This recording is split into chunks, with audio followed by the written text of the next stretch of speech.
Hi, I'm Tyson Franklin, and welcome to this week's episode of the Podiatry Marketing. With me, as usual, every week is Jim McDannald, aka a Big Jim Mac. How you doing today, Jim? Tyson, I'm doing really well. How about yourself? I'm great. I love this time of year up here. It's getting warm, hotter the better. Completely the opposite here in Montreal, but that's just the way it goes when we're on the opposite sides of the planet. But no, life in general, life is good. When I was in the States and we were talking about the number one thing that everybody should be doing all the time is just finding ways to be happy. Just be happy. Don't make the proviso, I'll be happy when. And if that's what you're doing, forget about it. Go and find things that make you happy, and then everything else is much easier. So I'm in a happy place right now, Jim, That's as usual. that's good to hear. I'm feeling pretty good here, and I'm not. No, things are good as well. Okay, what are we talking about today? Yeah, What have so you got up your sleeve? so today we're going to talk about Google and kind of local search rules. So this is kind of like some tactical stuff that podiatrists need to know.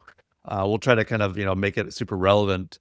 I was going through this every year. There's this what's called the White Spark Local Search Rankings Factor Report that came out, and it came out last week. So they survey basically 47 top kind of local SEO experts every year about what's actually driving local search rankings. So you know it's great because it kind of gives you some ideas as far as how the rules have changed in the last 12 to 18 months to make sure that the clinics that are listening to this show can understand what's changing and some differences that they can make. So things that used to matter a lot, like getting your practice listed in the 100 directories, they matter less now. So things that most practices completely ignore, like how many people click their get directions button on their Google business profile, these are mattering more. So today we'll kind of go through those things that Google's changed over time. We'll cover kind of the 5 biggest shifts that matter for podiatry practice in 2026. Some of these you can handle by yourself. Others you might want to have marketing professional jump in and help you out. But these are the things you need to know that will actually matter in 2026 when it comes to being visible locally. So are you telling me Google are changing things again? Well, we had that previous podcast that Google is a black Yeah. box, or don't fall in love with the way Google does things now because they're going to change it for you in 6 to 18 months, and that's just the way it works. So this is really focused on that local visibility, but Google's a huge player in this area now, so it's important to know where the wind is kind of shifting in a way. Yeah, but they have to do it because when I wrote my book, and I mentioned in there that Google came out of nowhere and all of a sudden became the search engine of choice. And in my book 11 years ago, I wrote, I don't know what's going to happen in the future. Will Google still be the number one search engine, or will something else come on that we don't even know about yet? Then you've got all these AI programs now like Claude and Chat that people are doing a lot of searches on those things. So Google it must lift its game, and it is being influenced by all those changes. Yeah, there's definitely a lot of competition in that AI world. So Google's going to try to do what they can to stay on top, especially when it comes to local stuff. So Microsoft is Gemini, isn't it? Yeah, no, that's Google's Gemini. Microsoft is working. They have a Copilot, which is powered by ChatGPT. Okay. Oh, so Gemini's Google. Google is Gemini, yep. And they just released their Gemini 3 back in November. Okay. So where are we on to? What's the first thing you're going to talk about? Yeah, the first thing to talk about is your Google's business profile matters now more than your website. And, the 2026 White Spark report shows that 70% of patients never click through to your website. They find you on Google. They find your Google business profile. They check out your photos.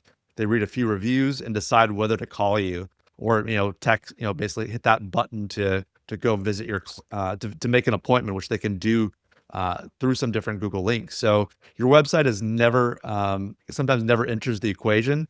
So think about, probably, you know, people spend $5,000 to $10,000 on a website, and websites are still important, but a lot of people will ignore or forget about this Google business profile. But in some ways, maybe it's getting 3 to 4 times the amount of patient eyeballs that your website is. It's huge. It's a huge number though. Absolutely. that is not going through the website. When I was in Arizona, they were actually talking about that exact same thing of how many people the click-through rate has really dropped down because they're getting the information from that page that Google's providing.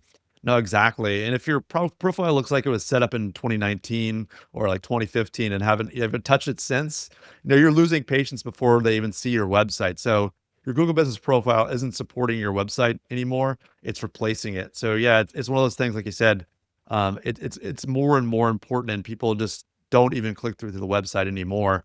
Your services section, I would say, like, people are asking, well, I've got a Google Business profile, like that should be good enough, right? But really, yeah, your services section needs to kind of list specific treatments, not generic foot and ankle care. List if you do bunion surgery, plantar fasciitis treatment, sports injury care, diabetic foot care.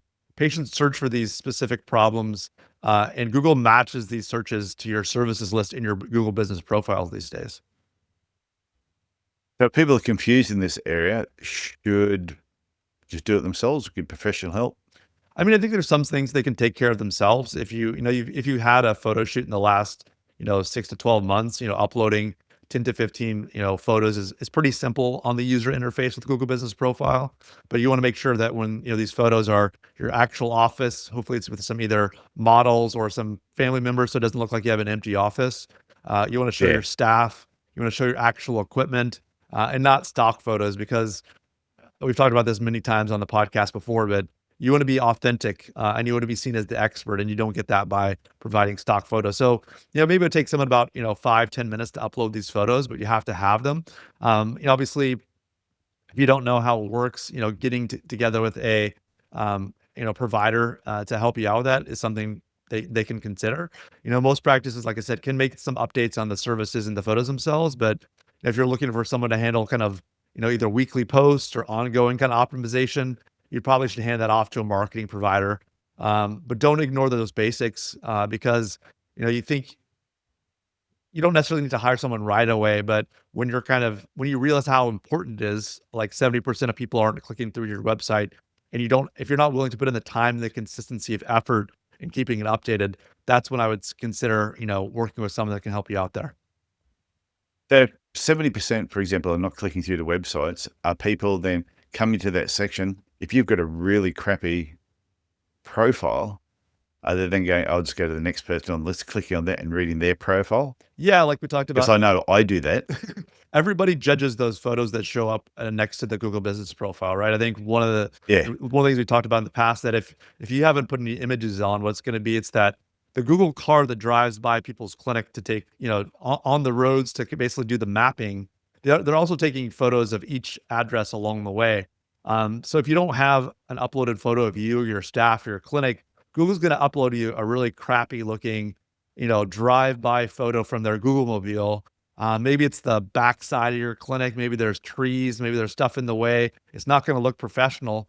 And if people see that you're not willing to spend the time and effort to make your Google Business profile look professional, then it kind of talks a lot about maybe what the experience is like in your clinic. Saw one and they had the podiatry clinic there, and there was a garbage truck that must have just pulled up at the front of it, emptying bins, whatever, as the Google mobile's gone past. And that's what the image of their clinic. You can sort of almost see the sign, but you see the garbage truck. And there's no way to, like, get rid of that first impression, right? So, you have to have those specific, service descriptions, the uploaded fresh photos that, position you as the expert. And also say within, 60 days, like I've worked with some people that have noticed a significant bump, when they pay attention to their Google Business profile, within 60 days of uploading photos and filling it out, where they have, sometimes between a 20 to 40% bump in the number of people that show up to their clinic through their Google Business profile. So it's important that you take care of it. If you can't do it yourself, look for someone to help. Yeah, I think that's an important point. But you just said then is about up to 60 days before they start noticing that bump. It's not like you put the photos up there, you add all the stuff, and then next day, all of a sudden, patients are rushing through your door. It takes time of adding that information before you really start to notice the effect from it. No, absolutely. Google wants to see consistency over time. They just don't want to see a 1 day dump and then, you're gone for, 365, or maybe it's 2 years or 3 years later. They wanna see people, even the people that are working on the clinic side with the Google Business Profile, they wanna see more engagement with it to help it rank better. Yeah, that's why I used to joke with people when they have a look at their website and they go, "Oh, so let me guess, your website went up on the 12th of May, 2021."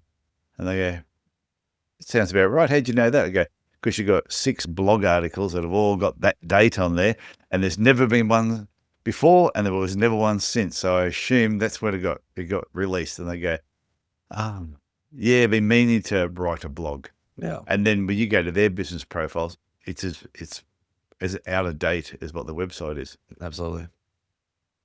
So what's next? I'd say next is the importance of review recency, and the fact that now it outranks review quantity as a kind of a ranking factor.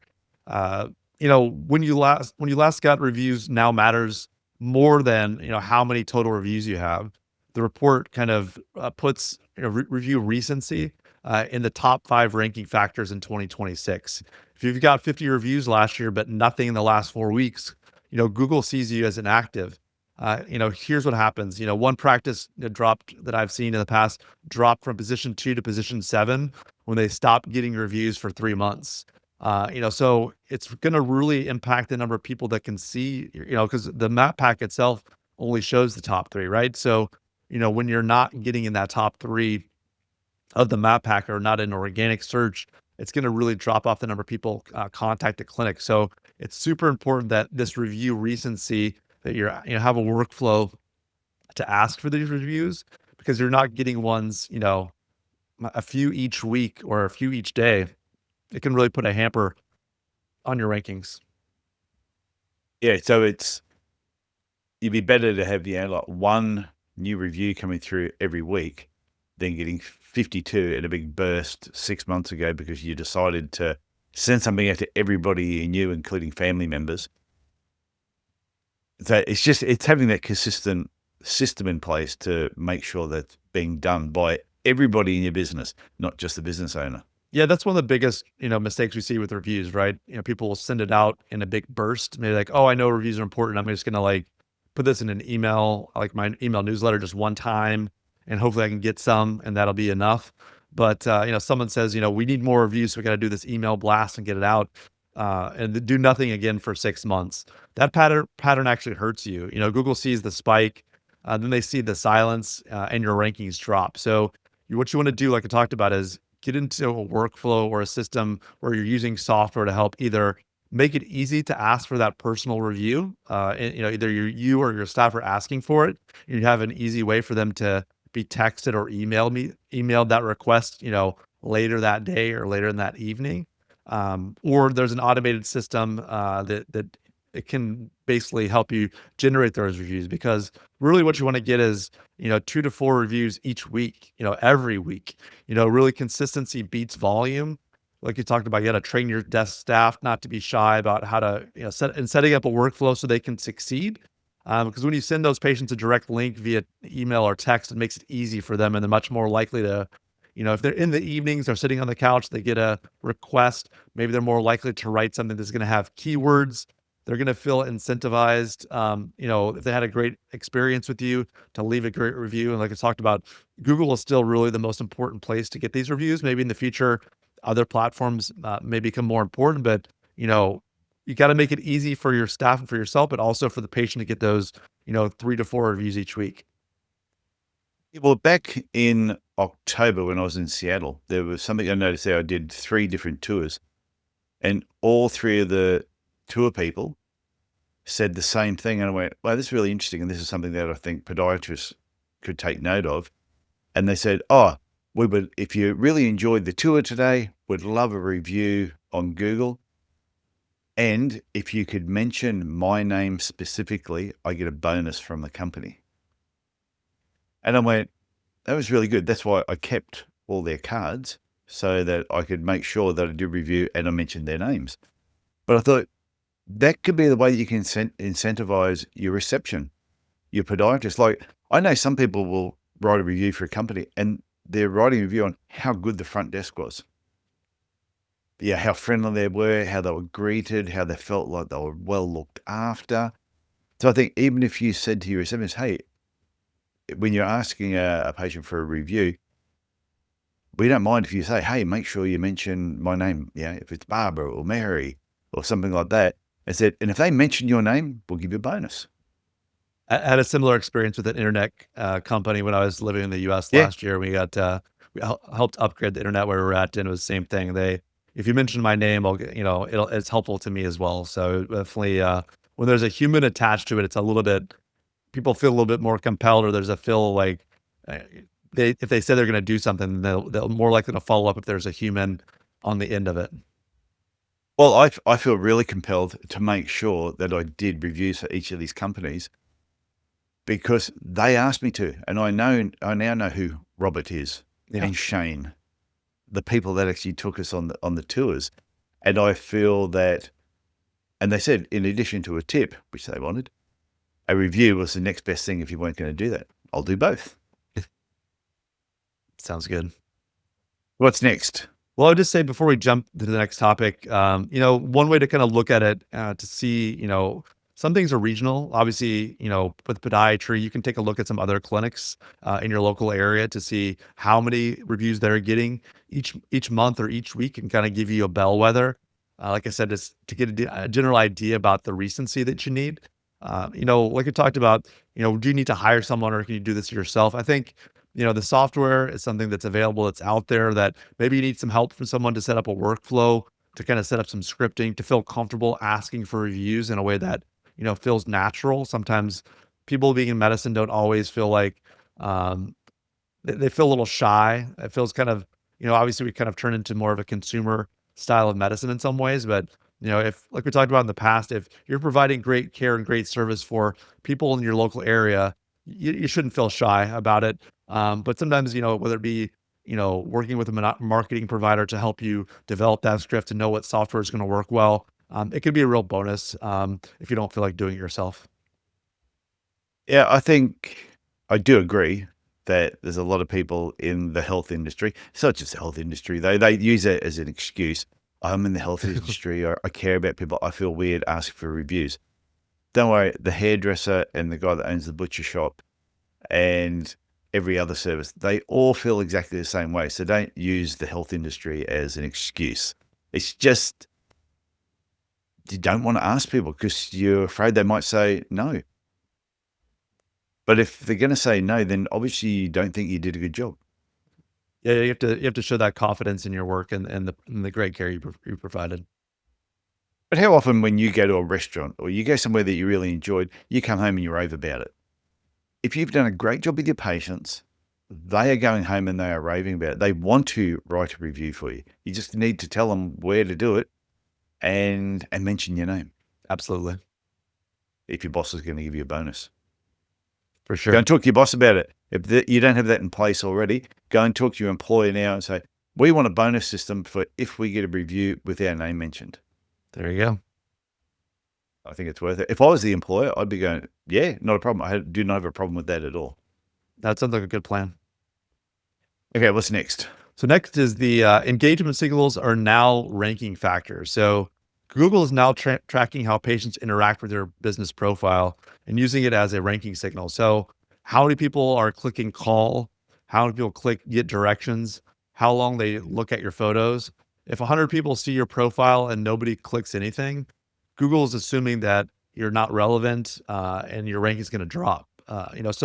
If 30 of them call you or get directions, Google sees you as highly relevant, and your your ranking is going to improve. So this really kind of explains why practice is ranked, at a position of 4 or 5. Sometimes get more patient calls, and practices ranked 1 through 3 is because the amount of interactions they're getting.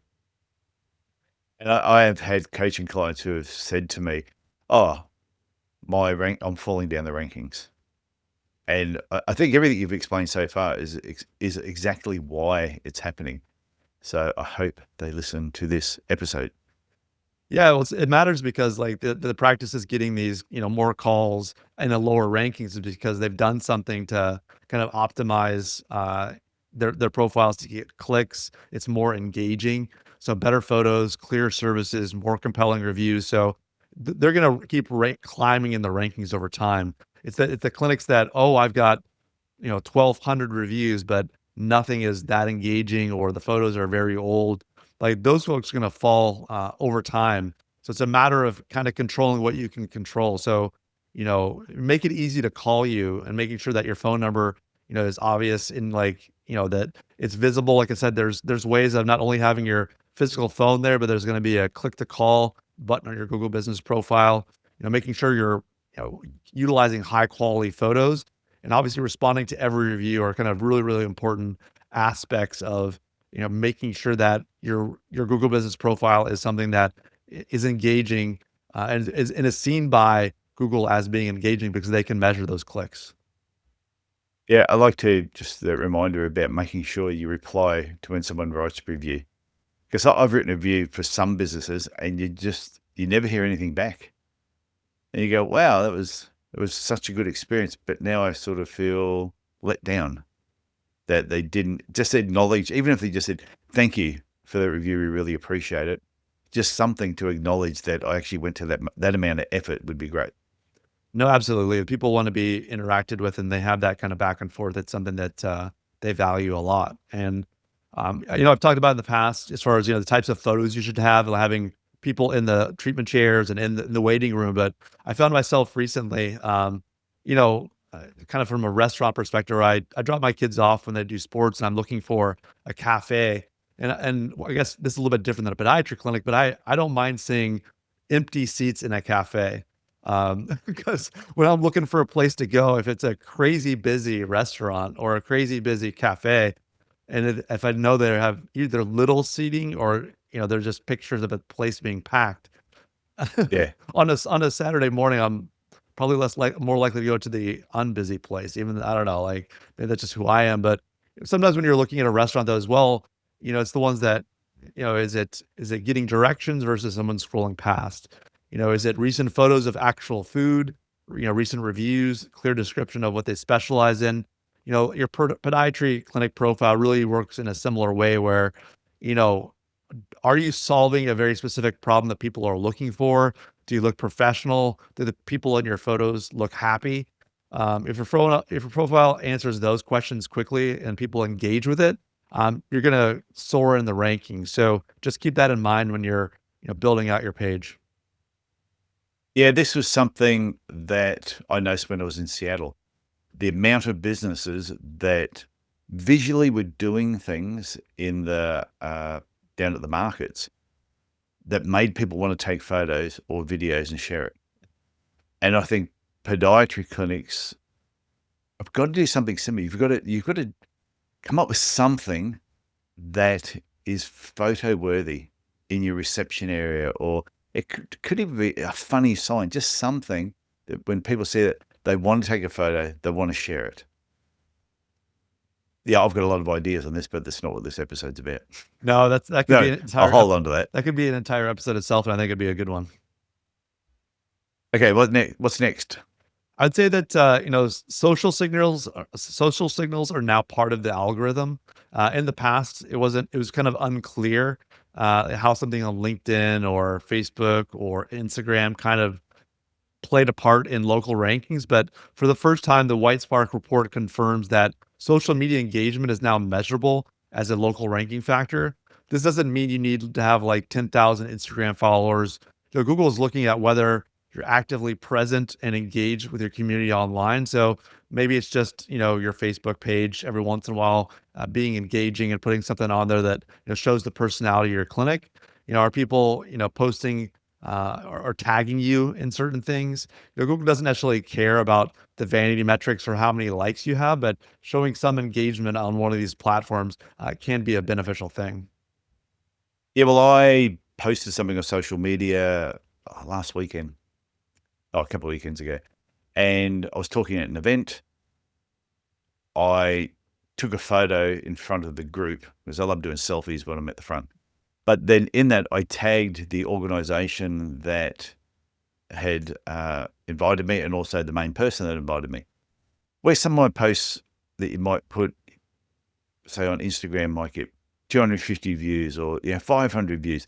This one was close to 4,000 within that week because I had tagged people in that social media post, and therefore it just gave you all that extra exposure. No, absolutely. It's a great way to get in front of more eyeballs, and when people are tagged, you might show up in front of other people's audiences. And I think that kind of it kind of kind of follows along with kind of the next topic that I was going to bring up is that there's some different ways of posting.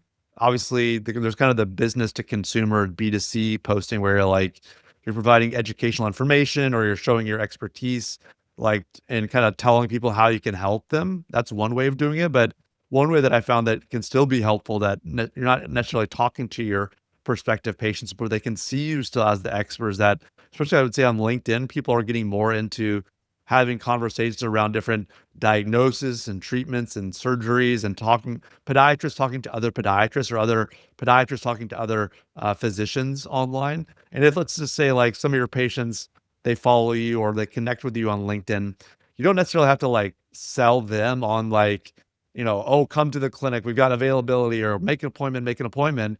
But if they Yeah. happen to follow you, then they see you engaging these discussions with other podiatrists online, it can be a signal to them that, oh, wow, my podiatrist is someone who is something engaged in his professional community. They can see the conversation. They may not understand what's going on, but they see you engaging with other podiatrists and other podiatrists maybe complimenting you or giving you kudos for what you're doing. And it could be a way of building more trust than just trying to sell to people on social media, if that makes sense.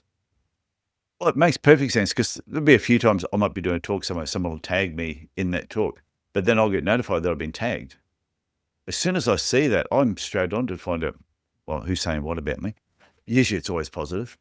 But I do the same thing where somebody said to me recently, oh, how come you've never spoken at any podiatry conference in Australia? And I went, yeah, no, it just happens that way. But I've spoken for dietitians, dental groups, I've spoken overseas. So that's why whenever I speak, I always put those pictures up there because I'm thinking, as long as people are seeing that and you're posting that type of information on social media and they see that you can get in front of crowds and talk, one day I'll get invited to speak at a podiatry conference in Australia. Yeah, fingers crossed. Fingers crossed. I'm not holding my breath, but it could happen. But if I don't put it out there, then you're never going to be top of mind anywhere. No, absolutely. And like we talked about in the past, I don't think you have to do all the things, right? You don't need to be on Instagram and TikTok and Snapchat and all these things. I think to get started, just focus on, what you want to do. And like I said, to me, the best place to start in general would be LinkedIn. And just having, you don't have to post yourself. You can just comment on other people and just engage kind of in the podiatry community on LinkedIn. And over time, if you see an area or a topic that is of interest to you and you want to kind of get involved, it's a great way to do so. And like I said, maybe you want to be a little bit more patient centric on Facebook or Instagram. Those are fine too, but don't feel like you have to do, more than one social channel to get started. And like I said, just being authentic, sharing your true opinion. Obviously, you know, there's HIPAA related stuff you got to be aware of, and you don't want to run afoul of that stuff, but just engage in ways that, as if you're, talking with other colleagues and knowing that maybe some patients might see it. I think it's great advice. If you don't have anything to post yourself, just follow what other people are doing and comment, engage, and be seen. Because if your name, I've seen that especially on LinkedIn, where there'll be certain podiatrists that post a lot. There'll be other podiatrists I know that don't post anything, but I see their names and their comments on all the other podiatrists' posts.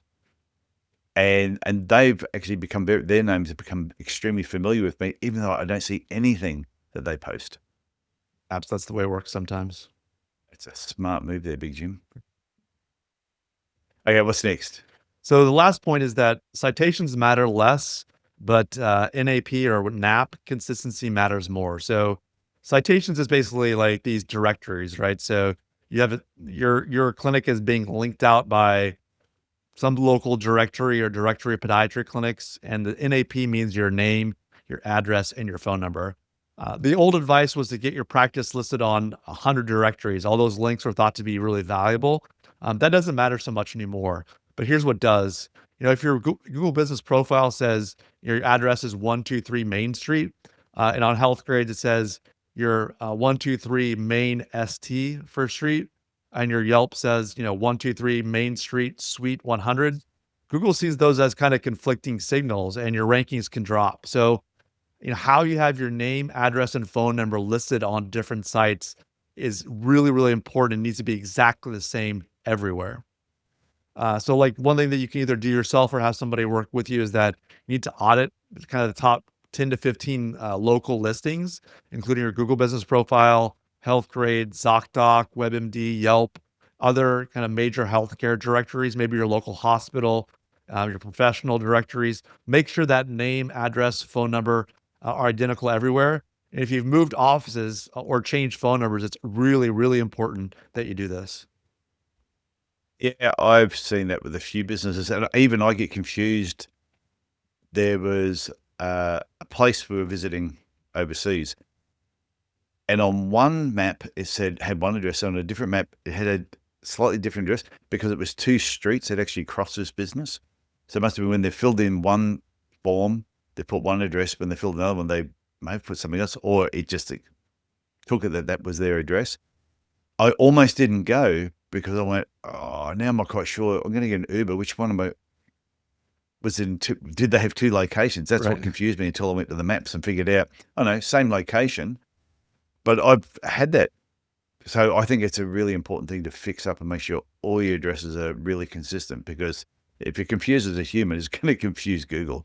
No, absolutely. I run into this issue with where my condo is located here in Montreal, that I'm not on a street. I'm like kind of right off the street in front of a park, and I get the same thing where someone's a street over on the wrong side.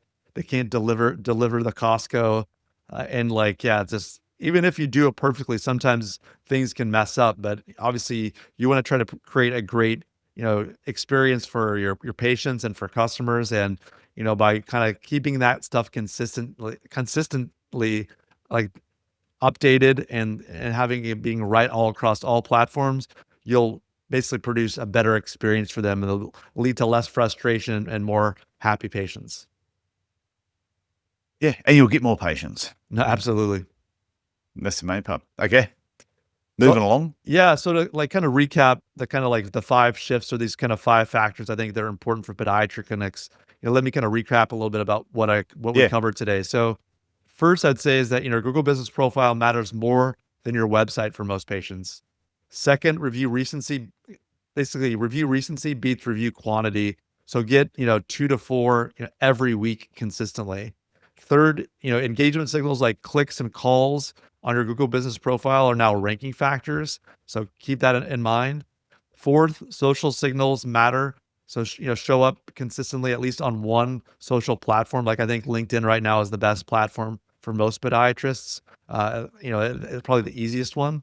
And fifth, these kind of citation and directory websites don't matter as much as keeping your name, address, and phone number kind of consistently over all platforms. So those are the things to do. And the next step is also to take action, right? So, if you feel like you can do those definitely. things on your own, fantastic. If not, I know a guy that does some marketing and some consulting with podiatry clinics named Jim McDannald, who can do a good job for you. Sorry to be the weirdo talking in the third person, but this is definitely something that I do for the clinics I work with. Obviously it takes time. It's not rocket science, but it's something where you have to be on top of it on a consistent basis to really get the benefits of these local ranking factors so patients can find you locally. Yeah, and it's one of those things too. You might have a list of tasks or 5 things you got to do. Pick one, get it done, then move on to the next one. Don't try and do everything at exactly the same time, but otherwise it's just overwhelm. And when you get overwhelmed, all of a sudden you just end up doing nothing. Yeah, and we're not at that point yet in our lives where we can train an AI to do all these things for us. It's just going to go out there and do it on a consistent basis, and we can set it and forget it. We're still not in that at least not right now. Maybe in 6 to 12, or I don't know, in a couple of years from now, we'll be able to have some AI agent that does all these things for us without us having to even think about it. But right now, the algorithm, it keeps evolving. What worked in 2022 doesn't work now. What works now might change in 2027. So the practices that win are the ones who stay current and take action. So you don't need to be perfect. You just need to keep moving forward. So we're here to help you do that. That's why we do this show. That's why Tyson and I show up every week and have these fun and engaging conversations. And yeah, just put the action, take action and put the work in. We're here every week. We have not missed an episode in almost 4 years. Yeah. Every Monday, without fail, it's basically there. Okay, nothing else you want to finish up on? No, I thought this was a really interesting topic. No, I think we're good. Okay, well, I look forward to talking to you next week. Sounds great, Tyson. Okay, au revoir. Bye now.